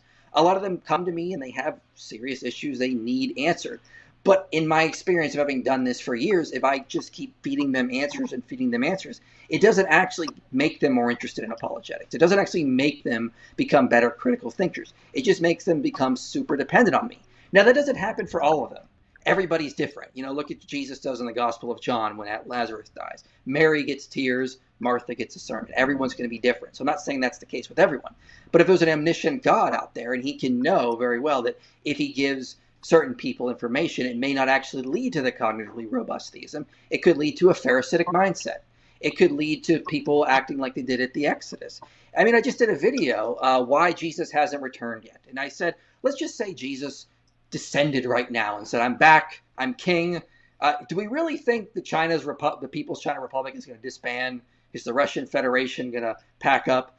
I don't think so. I think people were going to try to use Jesus. They're going to try to make him fit with the system because we're simply not ready for that. And that's one of the reasons the video is subtly a post-millennialist message. We're just simply not ready to worship him as he said, as he wants. It's like he says in Matthew 23, you will not see me again until you say, blessed is he who comes in the name of the Lord. We as a people just simply aren't ready for that right now. And he says in John, it's better that I go away so that the helper will come because he will convict the world of sin. God in his omniscience knows this is a better process ultimately. Yeah, I mean, I guess I would just say, well, I mean, then the imminence is gone. I mean, Jesus said, look, if they didn't believe in Moses the prophets, then it wouldn't basically, it wouldn't matter if someone raised from the dead. But then he raised from the dead, right? And it was expected that his resurrection from the dead would be valuable evidence to those who didn't have Moses and the prophets, right? He would go to the Gentiles, go to the nations, it would convert Jews, right? I don't know if that passage can function that way, right? I don't know if it's a defeater for the problem of divine hiddenness because Jesus himself basically says, look, yes, they have Moses and the prophets, but then he showed, resurrection should engender genuine belief, right? That should be part of what it is.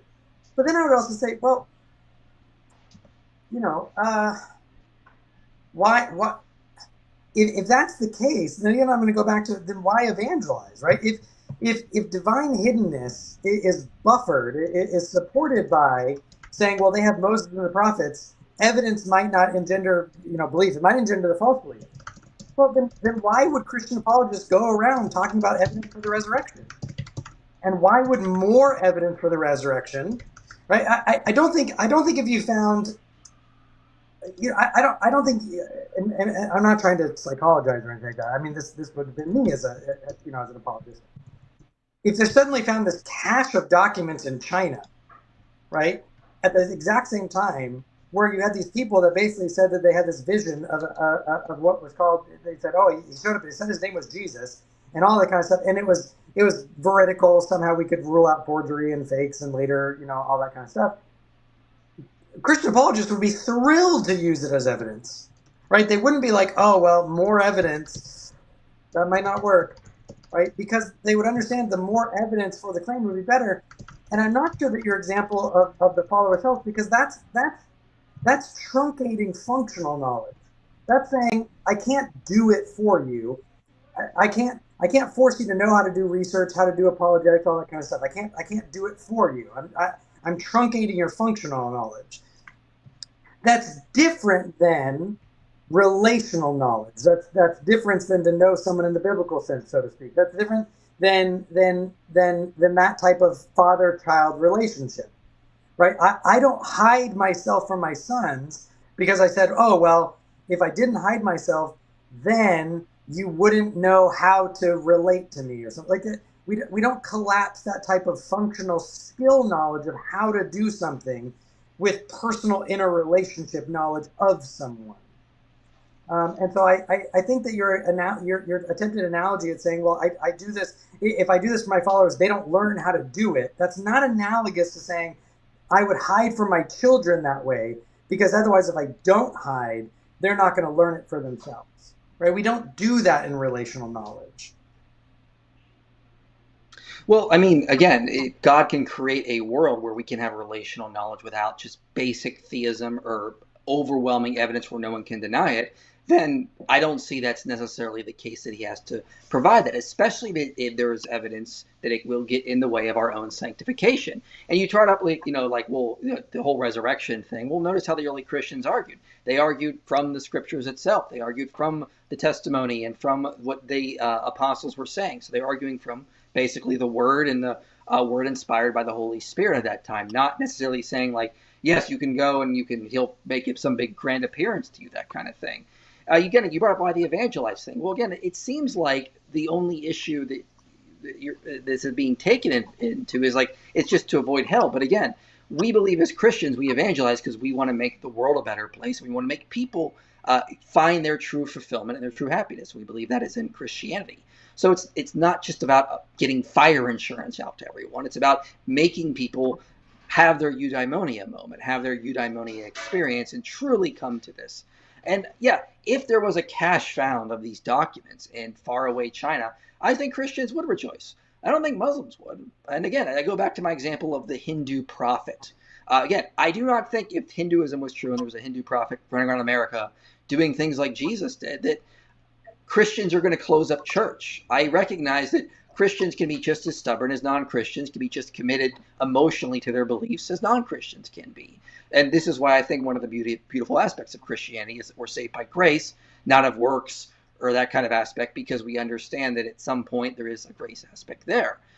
With my analogy of talking to my own followers and what, now I don't, it goes back to the idea that I have to stay hidden to some degree, because if I'm in their face so much, it doesn't actually create the soul building I think that they would need to go through. It would be more like this just basic idea that they just keep coming to me, this kind of thing.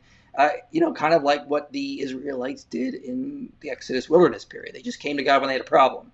And then when he was gone and they got their land, well, now we got other gods we can worship. It was that just kind of idea. It didn't build a loving relationship where people sacrifice to God because they want to, or they come to the tabernacle because they want to. And so I think in some regards, me staying hidden is actually helped some people become better critical thinkers. Because when recently I checked a message someone sent me, and he said, "Hey, help me with this." And then like a week later, I saw another message. Actually, I figured it out. Never mind. I'm like, yes, that's what I was hoping for. So me actually staying hidden in that regard actually led to him figuring out his own issue. And I think in some regard, he actually became a smarter person in the long run.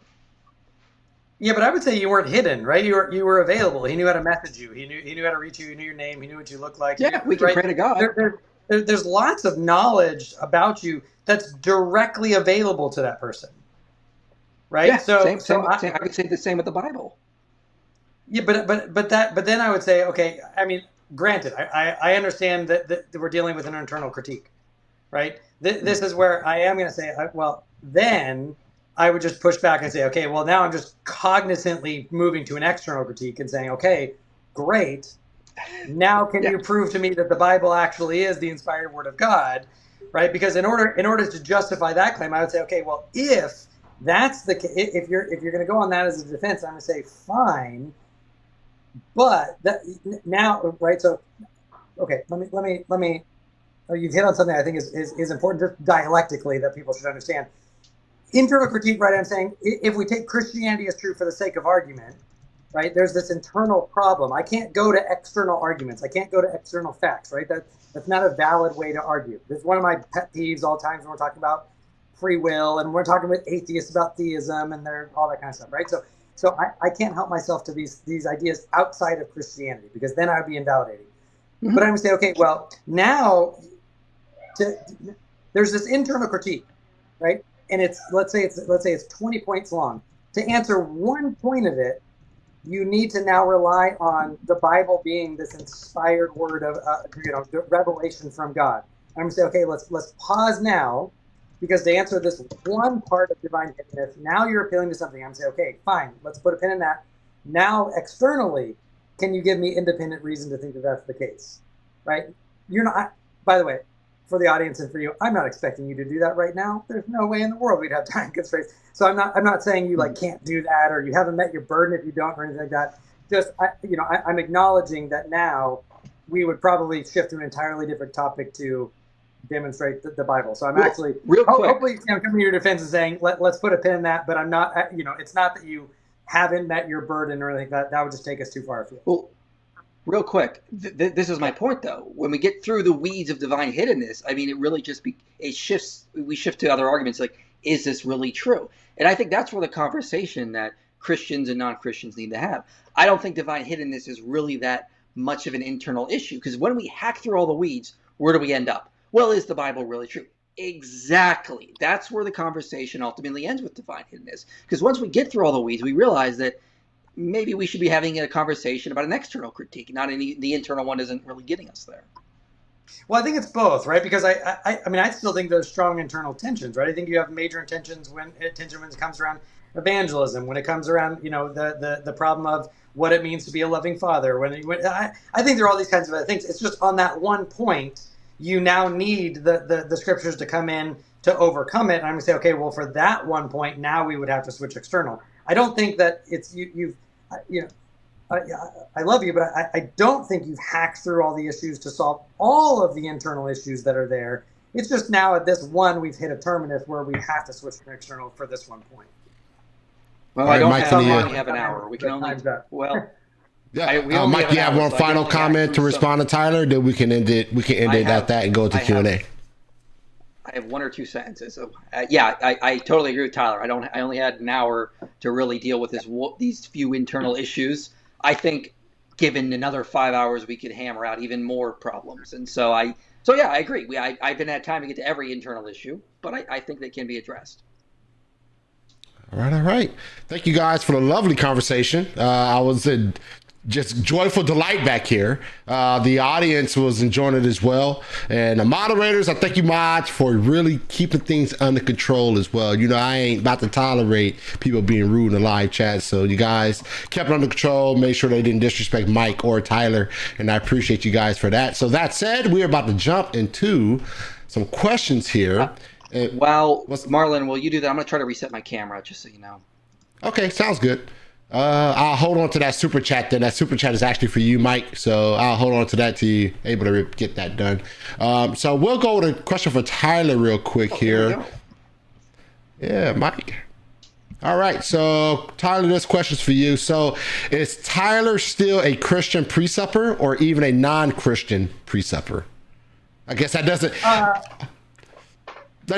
to do with the topic. And I prefaced all you guys when we start this show to make sure the questions are on par with the topic. But nonetheless, Tyler, you can answer that question. Sure. Yeah, I'm not a Christian, so I wouldn't be a Christian preceptor. I would be a preceptor in, theistic preceptors are simply in the sense of kind of a mere precept. I pointed this out when I was a Christian precept, that I think most apologists, if you actually boil down to kind of an abductive presuppositionalism, most classical apologists are precepts, right? If you look at the type of arguments, like William Lane Craig's argument from intentionality, if you look at some of these, those are presuppositional arguments. They are saying God ontologically, right?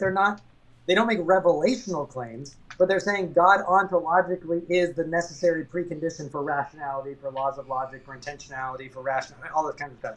So I would say that, yes, those are actually some of the reasons I'm still a theist. Because I still think that something like God, what we mean when we talk about God, is still a necessary precondition for those. I don't know how. I like that Michael is an idealist because I think that type of irreducible mind in the background is a strong explanation that has very low ad hocness. It's very elegant as an explanation. It has high explanatory scope. It has high explanatory value. I think it just radically outpaces, competing views that explain the foundations of rationality. So, that is one of the reasons why I'm still a theist. I would just want to say real quick, I think every Christian should be in the pre-supper and also dinner and after supper. I think we should really just be expanding our meals. Whoa, I mean, I'm Mike, all for you a 11 mess, man. second breakfast, Ooh, you are a mess, Mike. You're a complete mess, man. All right, let me. All right, so here's a super chat, Mike. So once again, this is not on topic, but super chats. You have a debate challenge out there. Let's debate the deity of Jesus. Are you willing? I don't know who you are, and I don't really like when people do that kind of thing. Again, I have made public challenges for debates, but typically I ask people to go privately as well, and I've done that as well when I do those. So if you want, maybe contact me privately, see if we can set something up. Right now, I am trying to have less debates, at least for a year, because I need to get caught up on videos. I'm still trying to play catch up from when I finished my master's in philosophy. I'd like to get caught up and get someplace where I feel comfortable. I have enough videos planned out ahead. So I was going to try to take a couple months and do that. So if we're going to do that, it may not be for a while because I got a lot I'm trying to focus on right now. But yeah, just again, privately, and we'll see if we can set something up. And also, I will say this. I hope this doesn't come across as rude, but I try to pick debate opponents that I think have sizable audiences because I get people messaging me like once a week asking me to debate. And it's like if I did that, I'd have no time to do anything else. So I have to be very careful. It's like the same reason Sam Harris won't debate me. it's not worth his time. He's got a much bigger audience. It's not gonna do him any good to come down to a lowly YouTube channel. So at some point, I also have to be a little selective of that, because if I did it, I literally just have to debate every single person that asks me. And so sometimes I gotta go, is it going to be practically useful in that you have a sizable audience, I have a sizable audience? Is it going to benefit? So just try to keep that in mind, because practically sometimes I don't think it's necessarily going to be worth in the long run. And I know that comes across as arrogant, and I apologize, but it's just something that I've had to deal with, given that I get so many fucking debate challenges and I just don't have time for them all. It's not arrogant at all. It's not arrogant at all, by the way. Yeah, definitely not. Yeah. All right, so let's see if we can get some questions that's more center-lined on the topic here. But also, his name is Andrew Griffin. Thank you for the support, Andrew. Appreciate you, man. All right, so let's see what we got here. This is for you, Tyler. Have you read C.S. Lewis? Why isn't it sufficient for an eternal, omniscient substance to not reveal the details of all things, even though what's hidden, it'd be a really good thing? Maybe really good. I have read I've read a lot of C.S. Lewis, actually. What do you mean by have I read C.S. Lewis? Is there a certain book, article, whatever it is that you would be interested in? Sure. Sorry, because I was having issues, I'm on my phone, so the printing is like very, very, very small. Why isn't it sufficient for an eternal, omniscient substance to not reveal the details of? I'm not sure I even understand the question. Right, so I guess my answer, if I understand the question right, and one of you maybe correct me if I'm understanding it wrong, I'm not saying that God should or is somehow obligated, or it would be best for him to reveal everything. Right? That would just be, that would be an obscenely aggressive and strong, bold claim to make. I don't think that would be, that's not the claim that I'm making, or the argument that I'm making that he should. It just seems to me that there are trivial ways that God could be less hidden, that would, if God is by nature love, if salvation is a main ends of him, even if soul building is a main ends, it seems that there are just trivially easy ways to conceive of God being less hidden and to accomplish those ends better. So that's really what the claim is. All right, Mike, any thoughts? Nah. All right. We have a super chat here from Chris. Thank you so much, Chris. Appreciate the support. Mr. Chris Date. Hope all is well with you, brother. Hope all is well. All right. So we got a question here, and this is for Mike Jones. I was so impressed by your performance here. Thanks for defending the faith so well. I love your Lord of the Rings and Inception analogies. I'd love to collaborate on something, given our many differences. Let me know. Yeah, I love Chris. I think he's great. I'd love to collaborate on something. Just message me. You know how to message me, man. I do. Messenger is probably the best when it comes to, because I think we're Facebook friends. So message me if you got any ideas. I'd love to. Yeah, because So I'm really honored by that. Sure, be glad to. All right. Well, I'm sure you ain't got nothing to add on to that, Tyler. So we're good. I would just say, I would love to see you two on the same side of debate. I've said for years, I think Chris Date is one of the best, if not the best, debaters that Christian academics have. And Michael, I've told you many times, I think you're also one of the best. You're a fantastic debater. I've always enjoyed your debate. I would love to see you two on the same side of debating atheists or whatever. That'd be fantastic if you guys can arrange it. Well, if you're going to keep complimenting me, you should buy me a drink first. Or after. They not all that, Tyler. I just leave it at that. Great. No, I love you guys. Man. Those are two people I watch almost everything that those two guys put out. So. Yeah, they're beasts, man. Really good debaters, man. Really, really good. All right, so we have another question here. This is for Tyler. A lot of questions for you, Tyler, man. A lot of questions, man, as you probably expected. All right. Why isn't divine hiddenness a problem for theism?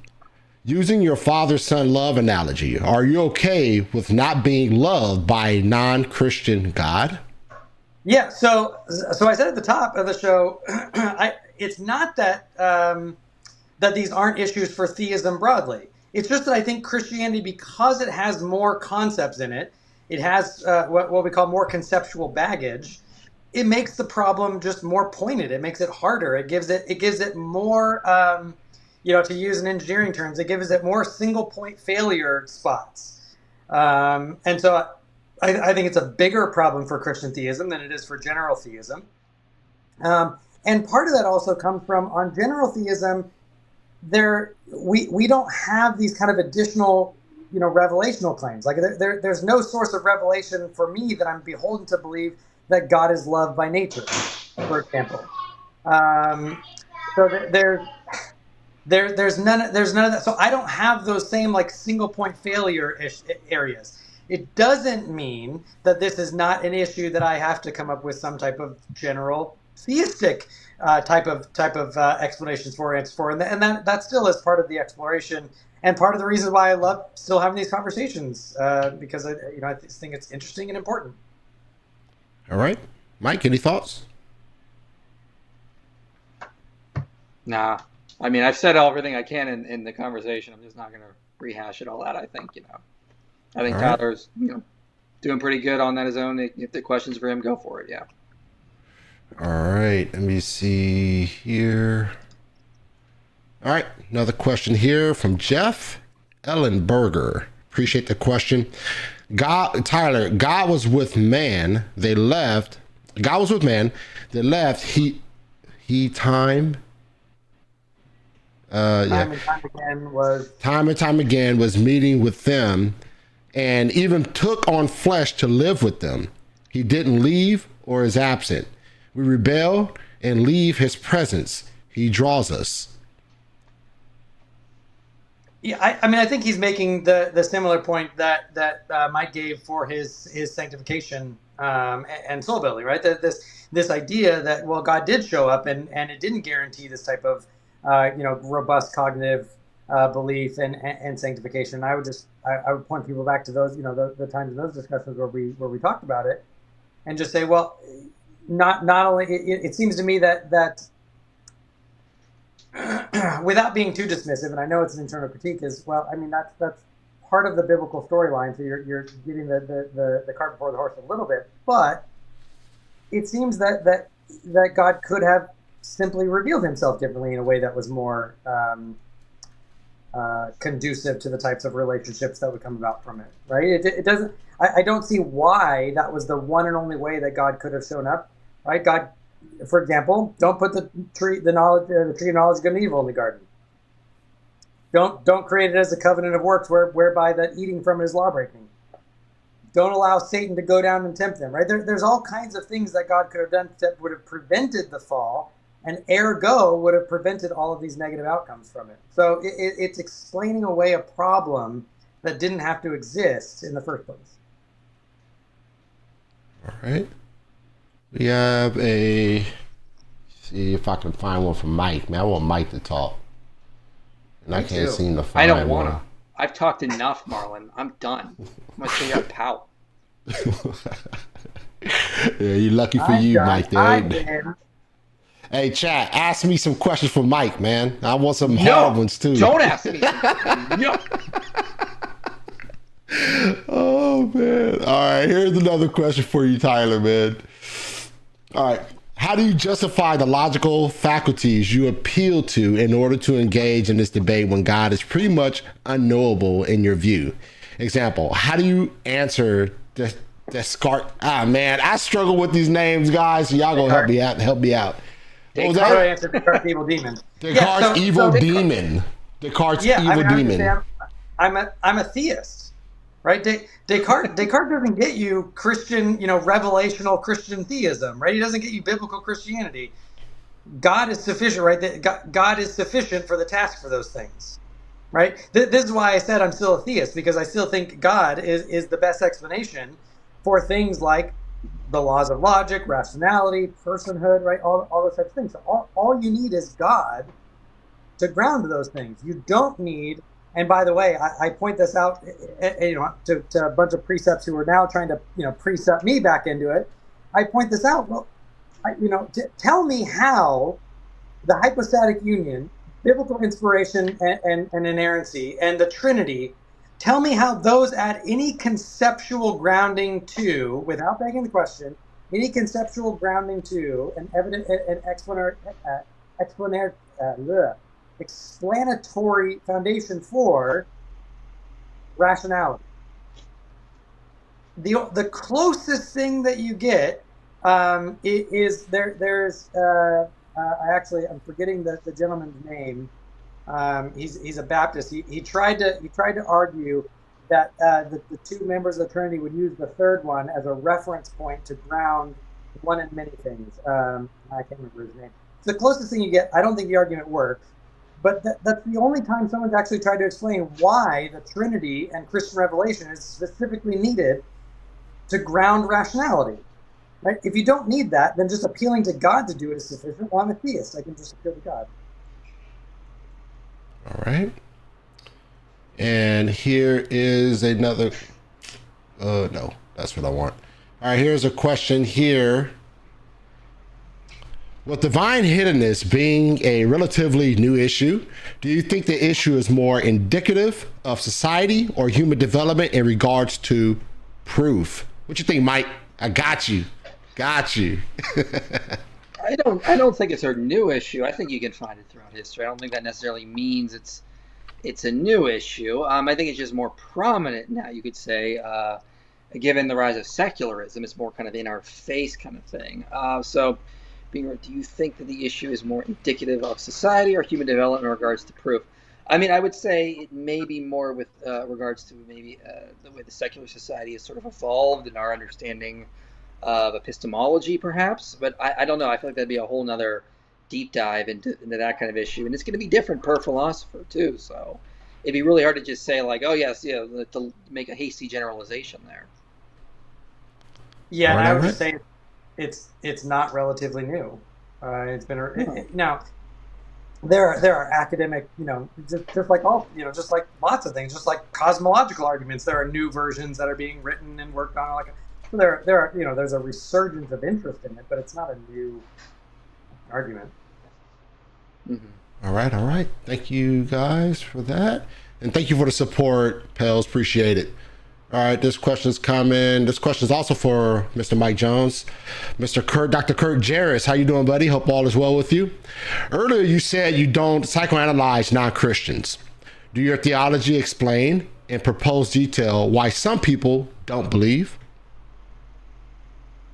Does your theology explain in proposed detail why some people don't believe? Well, I mean, I can only speak generally of it, and I think I sort of talked about that throughout. There are various reasons, and I think a lot of people don't even know a lot of their own reasons. Like, take C.S. Lewis's book "Till We Have Faces." Orwell writes this big long book about her case against the gods, and then she finally, at the end, gets to present her case before the gods, and it's not what she wrote. It's actually these other reasons that why she was actually mad at the gods. She wrote this big long book, Case Against the Gods. She gets before them, and the real reasons is because they took Psyche from her, and that was the whole issue. It had nothing to do with what she had thought. And I think a lot of times we do that to ourselves. I mean, I know that when I was 20 years old or so, I blame people for other problems, and I look back and go, man, I was really a narcissist back then. I really was selfish. And I think we will have the same issues now that we will in 40 years or 1,000 years, I guess you could say. Is that we'll look back at when we were 30 and 40 and go, man, I really thought I had all the answers. Man, I really thought I had a good case against God, or I really thought I was justified in being mad at him. And really, we were just looking. We had the same issue. We'll be looking at our younger selves, going, well, no, the more that we have grown and matured and experienced soul building, now we truly know. So I think, depending on the specific believer or non-believer, they're going to have different reasons for believing and non-believing. Why do certain people not believe? I mean, if you're going to go on what the Bible says, a lot of it has to do with rebellion for the resistant non-believers. If non-resistant non-believers exist, then they have good excuses. If there are resistant non-believers, it's going to be rebellion, The Pharisees are going to have a different reason for rebelling than the pagan worshipers will. It depends. It's ultimately going to come down to the individual, and there could be multiple reasons. It's hard to really say. So because human psychology is complex, let it be complex. I don't think we need to generalize too much. All right, Tyler, you have any thoughts? No, just that the inverse of the question seems to be that, well, if your theology doesn't have an explanation, then you should psychologize. And I would just say, I just fundamentally disagree. I agree with Michael that I don't think psychologizing why people believe or don't believe is really all that productive. All right. And here's a question for both of you guys here. Thank you, Jimmy, for the question. My question is for both interlocutors. If on Christianity, we live in an age that evidences the victorious Christ, how can we say God is hidden without begging the question? Tyler? Jimmy, I love you, man. I need to have you back on the show. Jimmy is brilliant.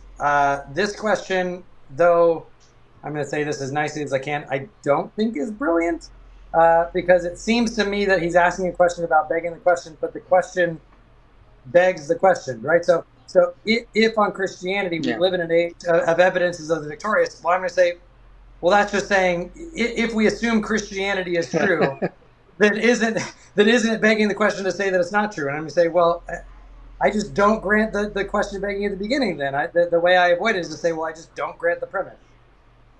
Yeah, I would agree with Tyler. All right. All right, so we got about 6 minutes left in Q&A, so let's try to jam through some more of these questions here. All right, we got this question here from Trey. Thank you, Trey, for the question. Can you expand on why you would share the gospel with those who are ignorant, if their ignorance will not bring them into judgment? Yeah, well, again, as I said, ignorance does not mean automatic salvation. I mean, again, we can see that someone could move on into the afterlife and just have and become like Satan in that way, is that they may be given all the knowledge they need and they still rebel. So ignorance itself in this life does not guarantee eternity with God. So, and again, we're told to spread the gospel, not because we need to give everybody fire insurance to avoid hell. It's because Christianity is eudaimonia. It is the reason for living. It is what is going to give us the most fulfilling things. It's like if I figured out the perfect diet for humanity, many people could go on living with their regular diets in the world. I'm still going to tell people the greatest diet out there exists, and you can live the most fulfilling life possible with this certain diet. I'm still going to go ahead and tell them, even if they choose to reject it and live on a lesser diet kind of thing. And I'd say that the Christian message is that this is the reason for living. You will have a much better life living in Eden with Christ and living outside of Eden. So come into Eden. Start now. What Peter Kreeft says, in the end, the saints will say they've always been in heaven, and the damned will say they've always been in hell. It's always been that case because we believe that when we enter into a relationship with Christ, we are entering into heaven, the process of sanctification itself. And we will always look back on even the trials we go through as things that we were happy we went through because it turned us into the sons of God we are meant to be, kind of thing. So I think why wouldn't we want to expand upon that? All right, Tyler, any thoughts? No, we can go to. I already gave my thoughts on that earlier. Okay, sounds good. All right, we have a question here for Tyler. Thank you for the support, Slam. You're already my mod, so you have supported me more than you need to. So thank you for the support, though, Slam. Let me bring that back up. There you go. For Tyler, why do you believe in a God more hidden than Yahweh? At least Yahweh wrote a book. I love the bluntness of the question. Yeah. Is that a winky face at the end? I can't tell. So I would just say, well, I don't think that the God of theism is more hidden. In fact, if you accept, Christianity is true to begin with, you would have to say that God is just as revealed to all people as he is as the God of theism, right? Because he's revealed, Romans 1 is revealed his invisible attributes in all of creation, right? So we would say, well, we observe God just as much as you do, even if your view is right. And then I would just say, well, I don't think Yahweh has written a book, right? So you'd have to demonstrate that over and against the numerous objections that many that are better and smarter than me have also presented against it and all the issues that rise up. So I would just say, I don't know that Yahweh wrote a book, and if that's the type of book that Yahweh produced, there's other problems with that. So yeah. All right. All right, and here's a super chat. Thank you so much for the super chat, Jeff. Appreciate the support. With love and respect, Tyler, suggesting God shouldn't have placed a tree is to say God shouldn't give us choice. Is that better? Or that's so because you stand on the other side of a choice we made? Yeah, so I mean, I would have a lot to say on this because this touches on what's necessary for freedom and so on and so forth. So, but the first thing I point out is, I didn't make the choice in the garden. If that really happened, that wasn't my choice. And then, typically would come back and say, oh, well, you would have likely made the same choice. And I would say, well, I don't know that I likely would have made the same choice. If Christianity is true, the only reason that I can think of that I would have made the same choice is because I'm prone to sin. But I'm only prone to sin because of the fall. So it's not actually clear that unfallen Tyler, whatever that even means, would have made the same choice. Right? If libertarian freedom is true, it seems just as likely that we wouldn't have made the same choice because there's nothing that would have determined that we would have made the same choice. So, I think there's lots of problems with that. But then going back, it just seems, well, that's like saying that God should put the same type of setup in heaven, because otherwise there's no choice in heaven. Well, no, we would say that there can be all types of choices. You can have choices from a whole a cornucopia of equally good goods to choose from.